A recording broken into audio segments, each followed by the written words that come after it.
இயேசுதாமே உங்களை ஆசீர்வதிப்பாராக. இப்பொழுது நாம் நின்று கொண்டிருக்கிற இந்த இடம் இயேசு கிறிஸ்து சிலுவையில் அறையப்பட்டு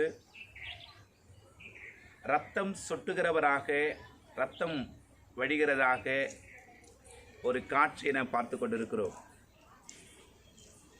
யார் இந்த இயேசு?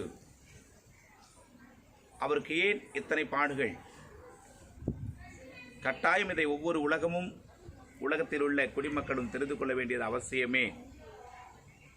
இவர்தான் அகில உலகத்தை படைத்தவர், வானம் பூமி யாவற்றையும் தம்முடைய கட்டுப்பாட்டுக்குள் வச்சிருக்கிறவர்.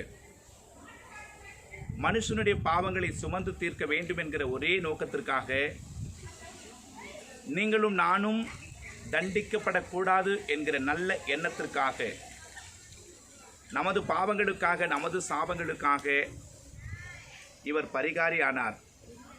நமக்காக அடிக்கப்பட்டார், நொறுக்கப்பட்டார், வேதனைப்பட்டார், வியாக்குலப்பட்டார். ஒரு துளி ரத்தம் கூட இல்லாமல் மொத்த ரத்தத்தை நமக்காகவே இந்த பூமியில் சிந்தினார். அந்த கடைசி தருணத்தில் கூட கர்த்தர் தாகமாய் இருக்கிறேன் என்று சொல்லி மக்கள் மீது உள்ள தாகத்தை வெளிப்படுத்துவதை நாம் பார்க்கிறோம். இந்த இயேசுவின் பெரிய நோக்கம் என்ன அப்படின்னா, நாம் எல்லோரும் அன்பாய் இருக்க வேண்டும் என்பதுதான். அவர் சொல்றாரு, நீங்கள் ஒருவரில் ஒருவர் அன்பாயிருங்கள். எப்படின்னா, நான் உங்களில் அன்பாயிருந்தது போல நீங்களும் ஒருவரில் ஒருவர் அன்பாயிருங்கள் என்கிற புதிதான கட்டளையை கர்த்தர் நமக்காக வச்சுட்டு போயிருக்கார். வன்முறை நிறைந்த இந்த பூமியில, அநியாயம் அக்கிரமும் தலைவிரித்தாடும் இந்த பூமியில, பாவங்களும் பழிகளும் அக்கிரமங்கள், இப்படியெல்லாம் காம விகாரம், விபச்சாரம், கொள்ளை இப்படிப்பட்டதான பொல்லாத இந்த பூமியில் அவருடைய அடிச்சுவடிகளை பின்பற்றி அவர் அன்பாய் இருந்தது போல நீங்களும் அன்பாயிருங்கள் என்று சொன்ன ஒரே தெய்வம் ஆண்டவராக இயேசு கிறிஸ்து மட்டும்தான்.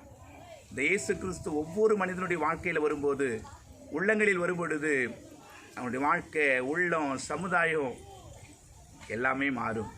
ஆக கர்த்தர் உங்களை மாற்றுவாராக, உங்களை ஆசீர்வதிப்பாராக. இயேசுவின் வருகை சீக்கிரமாய் இருக்கிறது. அவரை ஏற்றுக்கொள்ளுங்கள் என்று அன்பாய் கேட்டுக்கொள்ளுகிறேன். தேவன் உங்கள் ஒவ்வொருவரோடும் இருப்பாராக. ஆமென், ஆமென்.